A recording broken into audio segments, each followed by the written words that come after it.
Be doing the part 2 series to the feminine mother, and we're going to talk about the prayerful feminine mother.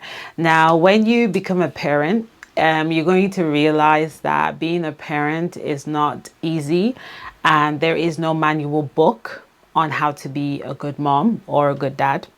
Everyone is just freestyling. Okay, that's what we're all doing. And the unfortunate part is you really don't know your child's personality. You just get to know your child as they grow.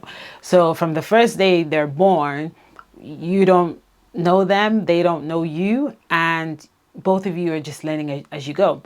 And then later you start to see their personality, it starts to show, and you start to see some bad behaviors. You start to see some behaviors that are a bit concerning. Or you might realize that the child might have a bit of difficulties, special needs, or some disability that requires special attention. And sometimes it's beyond you. Sometimes you don't have the strength to keep going, or you don't have the mental capacity to keep going. And that is where prayer and religion comes into the picture, because every child is not born to be a good child. We have to train a child to be good. We have to let them know this is bad, this is wrong, this is right, this is wrong, this is good, this is evil, don't do this, do that. We have to let them know that there's laws in the country that has to be followed. If not, you're getting locked up. But then at the same time, you can have a child who's very rebellious, very stubborn, very hard to deal with, don't want to listen, and there's laws to be followed. You can't just hit your kid, you can't just abuse your kid, you can't, basically being a parent and trying to discipline your child is like you against the world, you against the country, because the country will tell you, or your child is of age, so they should be allowed to. But you as a parent know that your child doesn't really have the capacity to deal with that. They don't have the mental capacity to handle what the country say that they can do. So it's like a constant battle between parent and the country, and nobody sees that battle. It's just indoors within the house. And then we hear kids who beat their mom up, they kill their parents, they destroy their parents' home, they curse at their parents. I've seen kids hit their parents, kick their parents, say all sorts of abusive things. But because the country is like, oh, you can't hit back, you're kind of restricted. And because the child knows that you can't do that, some children will abuse that. So this is where prayer and religion comes into the picture. I believe that there are so many religions out there. There's Christians, there's Muslim, there's Buddhist, there's Hindu, and there's many more that I'm not aware of. But the feminine mother is a mother who solely relies on God, and she believes that God knows the best way on how to handle the child that she's got, because she knows that she only did what she can do to bring the child to the earth, which is to obviously have intercourse and push the baby out. But in terms of creating the child, the feminine mother knows that she was not involved on how the child would look, the type of personality the child would have, what the child will become in a few years. She has no control over that, and she didn't create that. So she constantly prays to God and asks God for help on how to take care of her children, how to look after them, how to be involved, and how to make sure that these kids don't become useless or become bad people to society. Because if you don't look after your child, if you don't discipline your child could become a problem to society, where society can't even be around your child. They have to lock the child up in jail. I'll give you an example. My son, for example, he's quite a stubborn one. And when you're dealing with a stubborn child, you have to be very strategic, you have to be very disciplined, you have to really stand your ground on certain things. And so we all know that kids nowadays, they all have phones, right? They have phones, they take their phones to school, and it's getting to a point where you can't even control what they look at on the phone. So they have access to porn, they have access to things that they shouldn't really have access to at that age. So at the moment, my son doesn't have a phone, but I'm intending to buy him a phone. And the first time I did buy him a phone, I bought him a phone, a decent phone that had a camera. You know, it was a smartphone, but it was probably like not one of the cheapest smartphone, but an average price smartphone. And things that he was doing on it was just unacceptable. It was unacceptable behavior. And I was just thinking, God, what type of phone am I going to get him now? Because I don't want to get him a phone in a way that it then becomes bad for him. He then gets addicted to playing games, starts watching Half Naked Woman because he's a teenager now. So, you know, they're aware of these things. So one day, the Holy Spirit just told me, get him a phone that has no camera. And if you look at it right now, a phone that has no camera is not considered a smartphone. It's usually the phones of like 2 decades ago. I'm assuming 2 decades ago. And then I realized that, oh my goodness, this is actually good advice, because if he has a phone that has no camera, I'm not worried about him taking pictures of himself and putting it on the internet, letting the whole world see him. You know, there's some kids who do take naked picture of themselves and they let the whole world see them, and they get involved in so many bad things. Two, because it's not a smartphone, so he's quite restricted to the type of games he can play and what he can do with the phone, and social media just wouldn't look good on that type of phone because the screens are so small. If you look at the phones that have no camera, the screens are so tiny that you can't even go on social media on those phones. There's no apps to download Facebook, Instagram, and all that kind of stuff. So I was just like, thank God, thank the Holy Spirit. This is why it's important to have faith in God and to hear the Holy Spirit on how to take care of your child, because society cannot help us with how to take care of the child. The only thing society is doing is restricting parents to what they can do and what they can't do when it comes to discipline, right? Another thing is, as the world, as we're all growing, a lot of parents are having financial difficulties, and you as a single mom watching me, you might be having some financial difficulties, and your children's desire could be more than your income and more than your salary, or your salary is not even enough to feed all your kids. So you have to then let your kids know to always depend on God and never to fully depend on you. I feel like a lot of moms, they want to portray themselves as superwoman to their kids. They want their kids to look at them as superwoman, as, oh, anything I want, mom's going to get it for me. Anything I want, my parents could get it for me. But the problem with that is when you set that image in their heads, they have all these demands and expectations. And as a human being, you might not be able to meet up with that. But if you teach your kids to always depend on God and to learn to ask God stuff in prayer, they will see how God can come through without them struggling or putting too much effort. And that then takes a lot of burden off you. You know, me growing up, every Christmas, as a child growing up, I never got presents because my parents' excuse was they couldn't afford to, or something like that. I think the income just wasn't enough to be able to get me presents. And growing up, I was that kid that loved expensive things. I mean, can you tell? I was that person that loved expensive things. I love sparkly things, you know, beautiful things, but the beautiful, fine things were expensive. And so one day, I think many years ago, Christmas was around the corner, and I was so moody. I was so sad. I was so down because all my friends would go to school and talk about what they got for Christmas and what they did for Christmas and how Christmas was. And I was just like, oh, I have to come up with another lie this Christmas on what I did. And imagine if it was just real. And one day my mom called me into her room and she said, why are you so moody? Why are you not happy? Why are you not talking? I said, well, I want this, I want that. And it's just every Christmas I don't seem to get anything. And my mom said, look, this is what my mom said to me. I may not be able to afford, I may not I may not be able to buy these things for you because I can't afford to. But if you ask God in prayer, he will find a way to make sure that you get those things. That's what she said to me. And she went to bed and I went to my room and I just sat in my room and I thought, okay.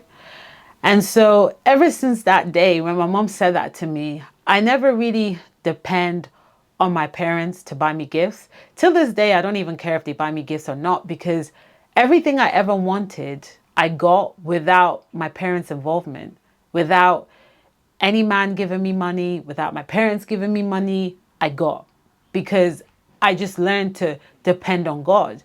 And so I don't go to my mom and say, oh, mom, can you buy me this? Can you get me this? Can you do that? I don't, because I've realized that my parents are not my provider, but God is.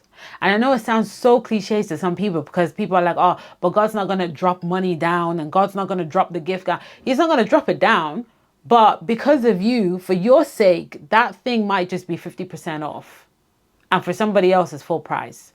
For your sake, that thing might just be on sale for you. And after you got it, it goes back to the original price or it's out of stock. Do you know what I mean? There's ways God do it. For your sake, that thing might be out there on full price, but they might decide that, you know what, for you, we can do it on installment. And for somebody else, they'll have to pay the full price. That's how God does it. Or you might have someone who'd be like, oh, I want to gift you with something. What do you want?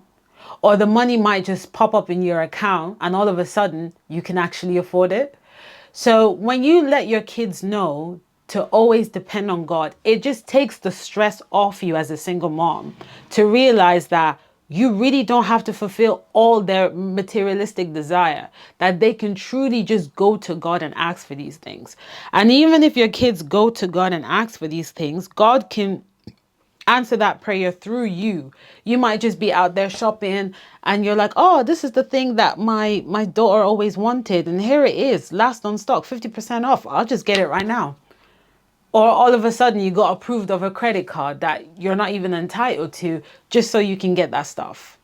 So a lot of times the pressure that a lot of mothers put on themselves to always get everything that the kids want, you don't have to do that. You don't have to do that. God's there and he can do that. Obviously, it gets to a certain age where your kid now will start to earn their own money. But for the meantime, when they don't have their own money, don't put too much pressure on yourself to fulfill every materialistic desire. Rich kids who have parents and their parents are celebrities and they get their kids everything that they want. Those kids grow up and they don't even appreciate the little things in life because they got everything growing up. So it means nothing to them. It means absolutely nothing to them because they got everything growing up. And I think that's boring. That's boring. If someone doesn't know how to surprise you, someone doesn't know what they can do for you to make you smile because growing up you had everything. You know what I mean? It just makes life boring. So don't put that pressure of superwoman on yourself, but rather introduce God to your kids. Introduce Jesus to your kids. Introduce religion to your kids. When you introduce religion to your kids, it allows them to have the love of God inside of them. So they don't grow up to hate you. You know, there are kids who hate their parents over stupid things. Stupid things. Things like, oh, my parents couldn't get me everything I want, and my parents are narcissistic and blah, blah, blah, blah, blah. And you know, the thing is, sometimes, let's be real, there are some parents who are very, very bad. And they've done really, really bad, evil things to their kids. I get that. But then there are some parents who are really just struggling on a day-to-day basis, just trying to get food on the table. And sometimes they have kids who grow up and their kids don't want to talk to them anymore. And when people see this on the internet, they think, oh, the parents did something wrong. And sometimes maybe the parents did, but maybe that's what that was due to the situation they were in. Do you understand what I mean? But when you introduce religion to your kids are then able to sit down and think and say, you know what? I can understand why my parents were like that. I can understand why they behaved like that. I can understand why they couldn't get me what I want at the time. Because now they have a certain level of wisdom inside of them.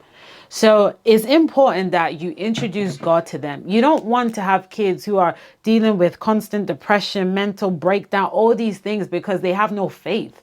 I can't imagine life without faith, without trusting God. It's depression. Do you understand what I'm saying? When you see kids going through that, it's because they don't have anything, like, you don't have faith. You're not, there's nothing that you need a higher force to submit to, basically, and which is God. And if you don't have faith in God, you don't believe in God, you don't, like, you just going on day-to-day life, depression is so easy to come in.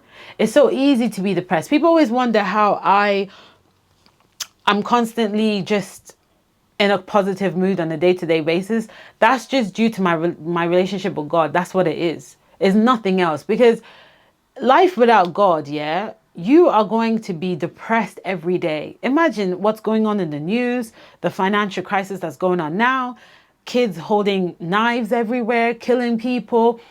Every day is just bad news. So how can someone actually be positive in that kind of environment? There's just no way. So when you see someone who's constantly positive on a daily basis, it's because they have faith. They belong to a certain religion. They belong to a certain religion. They have a religious family. They have faith. They're praying. They're relying on God. They're depending on God. And you know what it is? When you teach your kids these things, it takes the pressure off you as a parent to fulfill every single desire that they've got. That's what it does. So the feminine mother is not a woman who is trying to be superwoman and she's trying to meet everyone's needs and she's trying to make sure that all the kids get everything that they want. She's not overprotective. She's protective, but her protectiveness is done through prayer, is done through words of wisdom, is done through discernment, is done through knowledge. That's the way she protects. She's not physically, don't do this, don't go there, don't do, like, she knows that there's a limit to what she can do in that, because at a certain age they're going to go there on their own and you're not going to be there. So the feminine mother is one that relies on God to do the other half of the work. She does her bit, the bit that she can do, the bit that she's supposed to do, and then the other bit, she goes on her knees and she prays to God for God to do the other part, because she knows that there's invisible forces that are attacking children these days and turning children into criminals and murderers at a very, very young age. And no one gives birth to a child just to see them in jail at the age of 13, 14, 15, 16, 17. That stuff is heartbreaking. It is heartbreaking to deal with that as a mom. Okay? It's never happened to me, but I can imagine.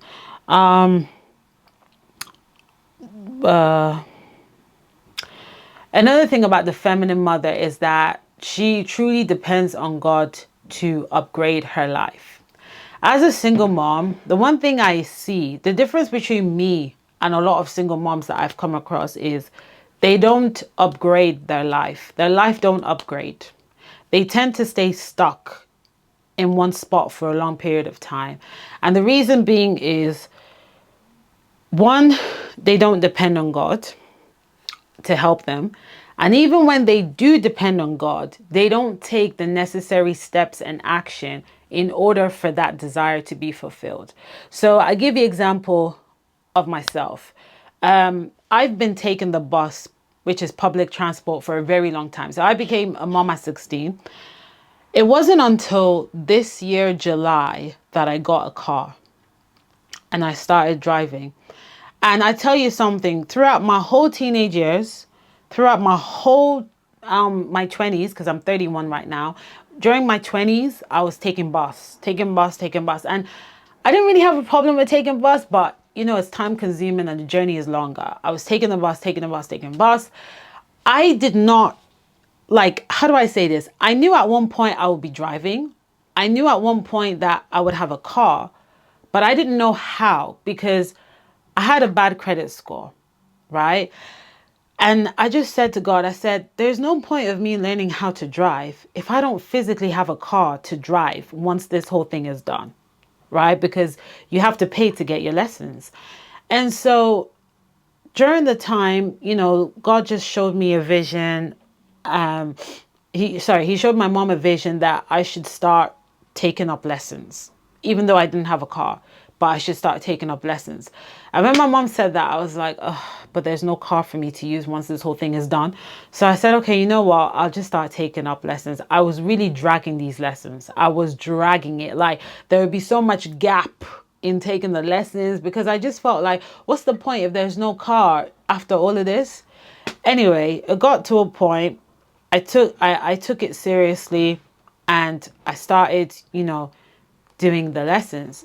And the way God did it, with bad credit score, didn't have much deposit, God still gave me a car. I still got a car. Not just any car, not just a shitty car, but a car that looks luxurious. It's not even brand new, but it looks luxurious. Like, the upgrade from taking the bus to the type of car I have right now is an upgrade, to the point that people are constantly looking at me in the car. And that's what happens when you depend on God. You don't know how it's going to happen. You don't know who God's going to use to make it to happen. But when you depend on God and you take the steps that he's asking you to take, the upgrade will come. The upgrade will come. It will come in a way that you will feel it inside of you that, yeah, this is definitely an upgrade. Like, I have upgraded. You would feel it. You will feel it, and you will know that I have leveled up. There are times where I felt like, oh, you know what? I'll just get a shitty car, a little shitty £500 car, and just, manage that for a while. But God was like, no, no, no, no, no, no, no. I'm going to get you one that's going to make you look luxurious. One that's going to make you look good when you dress up, when you go out. And that's what he did in the midst of all of that. So when I see other single moms, sometimes they be like side-eyeing me, bombastic side-eyeing me, and I see it, and I just think to myself, if only you depend on God, if only you pray, have faith, and take the necessary steps to upgrade, it will happen. It will happen. But a lot of times I see a lot of single moms, they're stuck. They've been in the same shitty house, in the same council shitty house for 10, 15 years. They're not moving. They've been driving the same shitty car to the point that the car is like struggling to move. It don't want to move no more, and you're forcing it to move. And the car is literally telling you, can you flip and upgrade and let me go? I don't want to deal with you no more. And you're still stuck with it. And then the kids grow up. Your kids grow up and they want a luxurious lifestyle. They pursue that. They go after that with all their strength. And then you as a mom, you get jealous. You get jealous when they marry a woman and they enjoy that luxurious lifestyle. You get envious and jealous because you didn't have that for yourself. Okay, so relationship with God is so important as a feminine mom. It'll keep you feminine, but at the same time, your life will upgrade and you won't feel like you're constantly physically fighting your children, but God will be there to sort those battles out as well. So that is it from this video. If you have a child who's got special needs, disability, and all that kind of stuff, you really, really, really, really need to have a relationship with God, because stuff like that can cause depression. You can have a mental breakdown. You might even feel like quitting on life. I can say this because I have 2 autistic brothers, and I can see how it affects the family dynamic, how it affects my mom. My mom's got friends who've got special needs children that I see as well, and the struggle is real. It is real. Like, let's not even talk about the dads that don't even stick around when they figure out that their kids got special needs or they got disability. Is absolutely pathetic. So you really need to have a relationship with God. You need to stay prayed up. You need to have faith. This world is not built for you to be positive. The world is not built for you to be rich. The world is not built for you to live a luxurious life. You have to pursue that. You have to pursue that. You have to pray about it. You have to believe in it. And you have to constantly depend on God. So that's it for this video. Hit the like button, subscribe, and I'm going to see you all later. Bye.